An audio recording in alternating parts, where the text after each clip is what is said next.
Back when we were doing chapter 2, we started this example problem. And now that we have the continuity equation, we can finish it.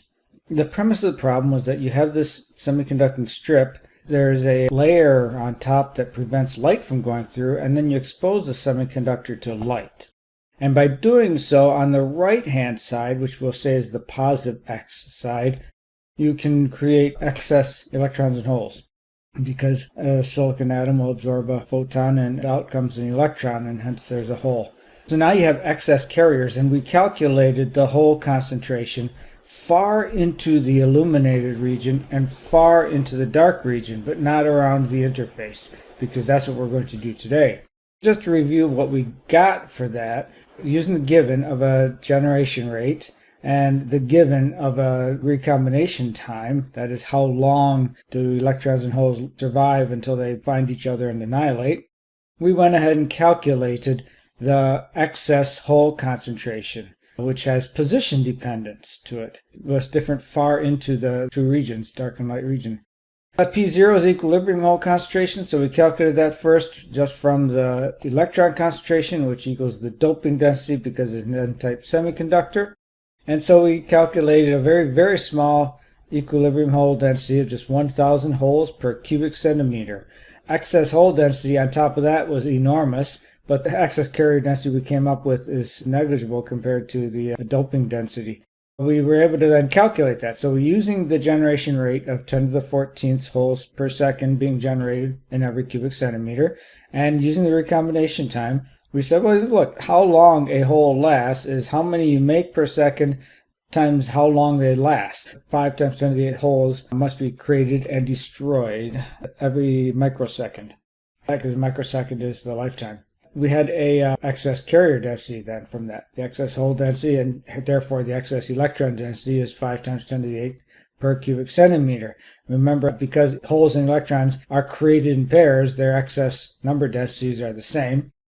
5 times 10 to the 8th is nothing compared to the doping density. If we call it low-level injection, and in low-level injection, the minority carrier excess concentration is all you need to know in order to figure out the current density. So let's move on to a second, more sophisticated question, and that is, what is the hole concentration close to this interface? We figured out what it is far from the interface, right? There's 0 excess holes on this side, and we've got a small number for them over here. What does the profile of P prime look like in the vicinity of this region where we go from dark space to light space? That's what we'll call x equals 0. We're going to approach this with the continuity equation. So we'll solve the continuity equation separately. We have to solve it on the left side, where we have 0 generation rate, and on the right side. Go ahead and have a look at what the expression is for the continuity equation. If I'm in the negative region, I don't have any generation rate, and in the positive region I do. And so let's do the negative region first. So generation rate is 0. There's the continuity equation. We just don't have the minus g tau, the loss term, included. Look at that and you say, well, I know how to solve that equation, right? What function equals its own second derivative? It's an exponential. In fact, I'll just go ahead and write it out. It's some amplitude, the value that it has when x equals 0, times e to the x over the square root of stuff that's out in front, so over square root of d tau. D sub p being the diffusion coefficient for holes. It's actually e to the plus or minus x, right? Both of them solve this, but you look at this and say, well, x is negative here, and as you get far away, x becomes very negative. You don't have any physical basis to say that the excess hole density blows up as you get away from this region where the holes are generated. You can only keep the term that makes physical sense, and that would be e to the plus x over root d tau. Okay, now let's look on the right-hand side. Now g is not 0, so there we have the continuity equation in its full glory, in case you weren't looking at it. Now we have g tau, which, by the way, is a constant. By having this constant here, it renders the differential equation inhomogeneous. To think back to how do you solve a differential equation when it's been made inhomogeneous? That is, a constant term has been added on to what is otherwise an easy-to-solve equation, right? This was easy to solve. And you do it by substitution, right? So first, replace the right-hand side, p prime minus g tau, with something we'll call y. So p prime is a function of x, therefore y is a function of x. G tau is a constant. It's just two numbers multiplied together, which means the derivative of y and the derivative of p prime are the same. So I can go ahead and rewrite this differential equation this way. Replace the right-hand side just with y, the second derivative of p prime just with the second derivative of y. Again, it's the same equation, so you know how to solve it. So you go ahead and write down the solution. Again, it's exponential, but this time it's e to the plus or minus x is the solution, but I have to keep the minus because I'm in positive x territory now, and we can't have it blow up as x gets large. So you could say a boundary condition is that, at infinity, the excess hold concentration should not blow up. I'll take this as our expression and go back to the substitution variable that y is p prime minus g tau, or rather p prime, which is a function of x, is y of x plus g tau. Go ahead and replace the y with what we just solved for and have an appropriate suitable expression for the excess hole density in the positive side as a function of x. So as a function of x then means I call this a profile, right? That's what we call it, a profile. So we have this profile of a hole density throughout the semiconductor from x equals minus infinity to x equals plus infinity. P prime of 0 and C being unknown. So these two box equations need to be examined so that we can figure out what P prime and what C are. We will get numbers for them. G tau we already have a number for. In order to solve them, we have to enforce a condition here. Remembering that nature abhors singularities, the carrier concentration should be continuous across the interface. We'll never have a discontinuous jump in the number of carrier concentrations without actually changing material, without actually having a heterostructure. These two expressions need to be equal at x equals 0.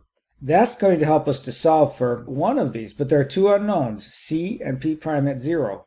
And so we need the second condition. Well, that second condition is that the profile of holes should also be differentiable at x equals 0. So setting P prime at 0 just before the x equals 0 and at 0 just after x equals 0, set them equal. And I will let you do that inspection. Just equate these two expressions, evaluate it at x equals 0, so the exponential is just 1. You have P prime at 0 times 1 has to equal C times 1 plus g tau.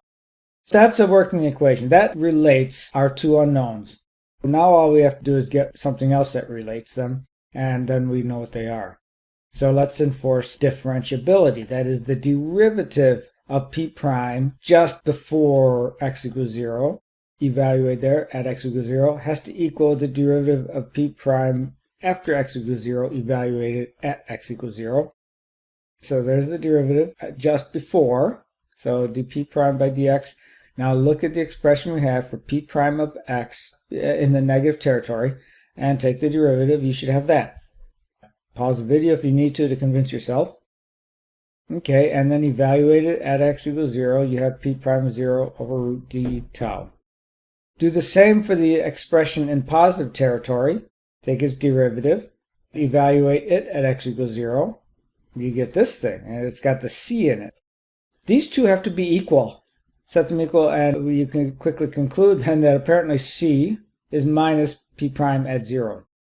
But we already said c is something else, right? We say P prime minus g tau. So equate this expression with the last one we came up with and solve it for P prime at 0. Pause the video again if you have to see where this came from. This came from saying that we have one expression for c, which is minus P prime of 0. And on the previous slide, we had another expression for c, which is P prime of 0 minus g tau. Those have to be the same. And that's okay that they're different expressions. Equate them. So apparently P prime at 0 is 1/2 g tau. That's the point. If you solve for it, you get a number for P prime at 0, which by the way is minus c. Right there, minus c. So now we know both of them, P prime at 0 and c. They're equal and opposite in numbers. By the way, we also need to have a value for d tau because it shows up in the exponential. So let's get that. And we'll get it in the form of 1 over the square root of d tau. Remember, d, the diffusion coefficient, is kT over q times the mobility. That's the Einstein relation. For hole mobility in silicon, we have a graph in the textbook, figure 2-5. And also with the graph, it's accompanied by these two empirical expressions, fits to the curves in the graphs, which you can use to get it more precisely than this. You probably should do it that way. I just read this off the graph. So we find out that 1 over root d tau is 360 per centimeter. Do the units make sense? 360 per unit length. Go up here and look. Yeah, so x is a length, so 1 over d tau has to be a per length. Yes, that makes sense. But write out our expressions then. Take our expression first from the negative territory and write out p prime of x. We have the coefficient now, p prime at 0, e to the x over root d tau. And in positive territory, where we have the plus g tau. That's this constant term here, 5 times 10 to the 8th per cubic centimeter. So you have these two expressions, which we figured out the constants in front by enforcing continuity across the barrier and differentiability. So now you can graph them. This is the whole concentration profile. Let's make a graph starting at x equals minus something large, going to x equals plus something large.